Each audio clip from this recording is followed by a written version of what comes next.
मित्रांनो, महाराष्ट्र राज्यामध्ये बऱ्याच दिवसांपासून गँग वॉर हे आजपर्यंत आपण पाहिलेलं नाही मागच्या एक 10-15 वर्षापासून. त्याला कुठेतरी ब्रेक लागलेला आहे. परंतु तेच गँग वॉर आता पुन्हा एकदा डोकं वर काढेल का? असं चित्र आपल्याला समोर दिसतंय. या गँग वॉरच्या माध्यमातून महाराष्ट्रातल्या राजकारण्यांचे मुडदे पडतील का? खून-खराबा खटले होतील का? अशी भीती आज महाराष्ट्रातल्या सर्वसामान्य नागरिकांना वाटू लागलेली आहे. कारण महाराष्ट्राच्या राजकारणात घडतंयच तसं. नक्की काय घडलंय? आणि ही भीती कशामुळे वाटायला लागली? आणि जर असं वातावरण तयार झालं, तर पुन्हा एकदा 90चा काळ आपल्याला पाहावा लागेल का? हेच या व्हिडिओमधून आपण समजून घेणार आहोत. तर नमस्कार मित्रांनो, मी विजय आणि आपण पाहताय आपलं बोल की भावा हे मराठमोळं YouTube चॅनेल. तर चॅनेलवरतीच पहिल्यांदा असाल तर चॅनेल आपल्याला लागली सबस्क्राईब करा आणि असेच माहितीपूर्ण व्हिडिओ पाहण्यासाठी आपल्या चॅनेलवर नेहमी व्हिजिट देत चला. आपले असेच माहितीपूर्ण आणि अर्थपूर्ण व्हिडिओ या चॅनेलवरती आपण अपलोड करत असतो. त्याचं नोटिफिकेशन तुमच्यापर्यंत यावं यासाठी बेल आयकॉन असतो, तो बेल आयकॉन दाबा आणि नक्कीच आपल्या प्रत्येक व्हिडिओचा आनंद घ्या. मित्रांनो, सांगण्याचं तात्पर्य काय आहे ह्या व्हिडिओ पाठीमागचं ते तुम्हाला शेवट व्हिडिओच्या नक्कीच समजत जाईल. मी अंडरवर्ल्डचा विषय का काढला किंवा गँग वॉरचा विषय का काढला, त्याला कारणही तसंच आहे.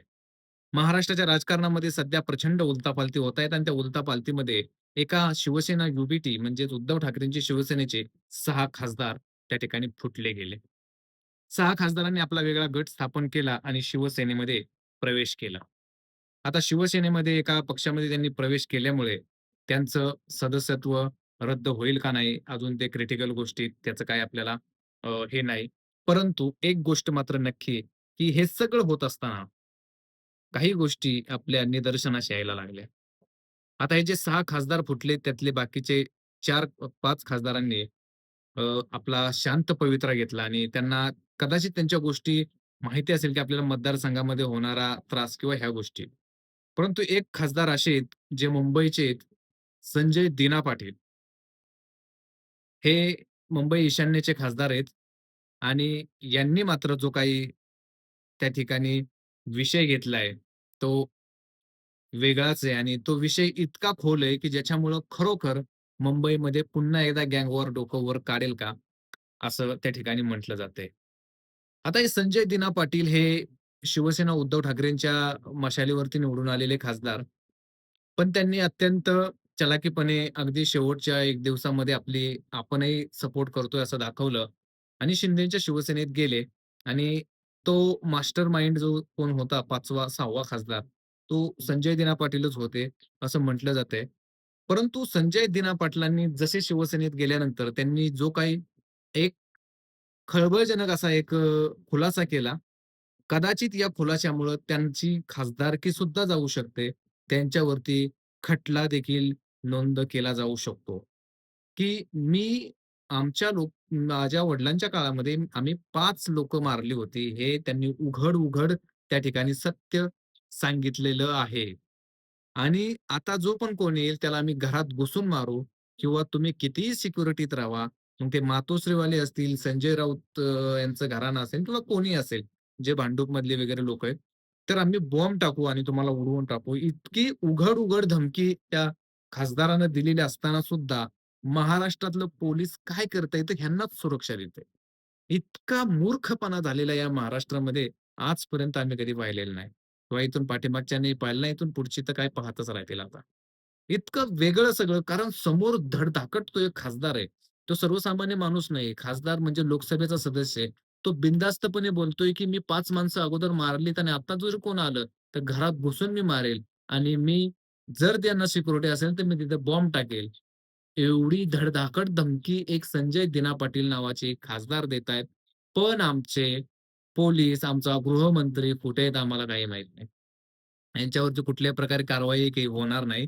काहीच होणार नाही कारण महाराष्ट्रातलं सरकार हे प्युअर लाचार सरकार. त्यांनी ज्या पद्धतीनं लाचारी पत्करलेली आहे. आता भारतीय जनता पार्टीला 132 मॅन्डेट आहे.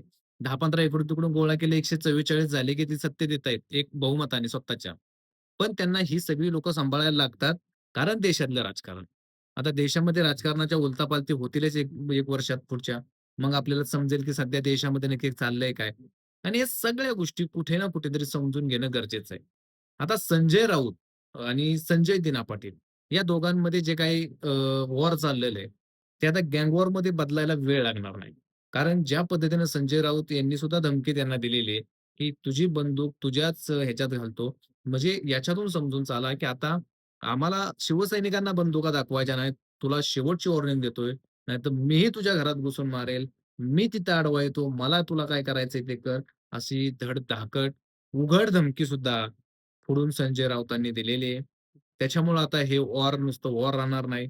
कारण ज्या मतदारसंघामध्ये संजय दिना पाटील गेलेले आहेत, त्या मतदारसंघामध्ये तिथला मिहीर कोटेचा म्हणून एक अ, पाठीमागचे तिथले जे हे होते तिथले जे खासदार आहेत, ते भाजपचे होते.